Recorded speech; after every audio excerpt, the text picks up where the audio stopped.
The Los Angeles Clippers returned home to Staples Center after a 5-game road trip. They hosted the Philadelphia 76ers. It wasn't pretty.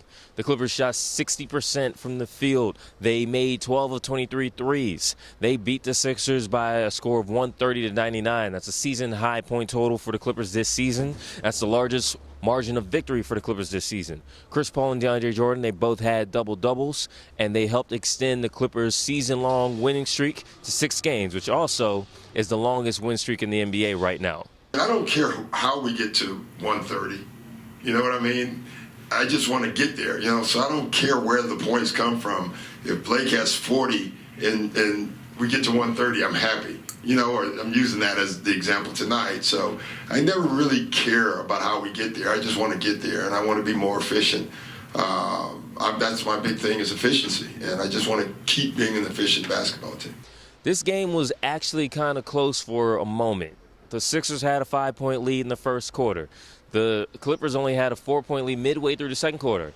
But then DeAndre Jordan just straight up Brandon Knighted Jakar Sampson. It was one of 9 dunks for DeAndre Jordan tonight, and the route was on in the second half. The first quarter, they were scoring way too easy, and we just kept saying, we got to stay the course. When you play teams with not as good a record, obviously everybody thinks there's just going to be a blowout from the jump, but you just have to stay on them and try to wear on them throughout the game.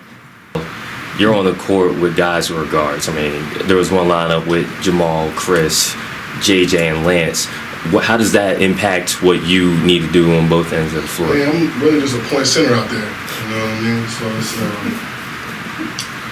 So it's cool. I like playing with those guys because we got 4 shooters on the floor and guys who are able to make plays. So whenever I set screens and roll, it sucks the defense in, and then those guys are knocking down shots, and then it opens up the floor for everybody else. Now, the last time the Clippers were in this building, they had the Lakers on Christmas night. A 28-point lead going into the fourth quarter turned into single digits. Not on Austin Rivers' watch tonight. 14 of Austin Rivers' game-high 26 points came in the fourth quarter, and Austin was one of 6 Clippers in double figures. When you're up big, it's sometimes natural to relax. You know what I mean? It just happens.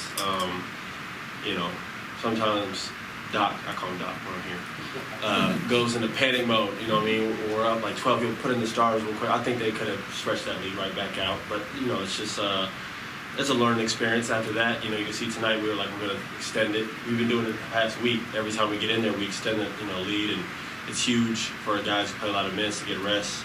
Look at Chris, guys, especially guys who are older too, to get rest.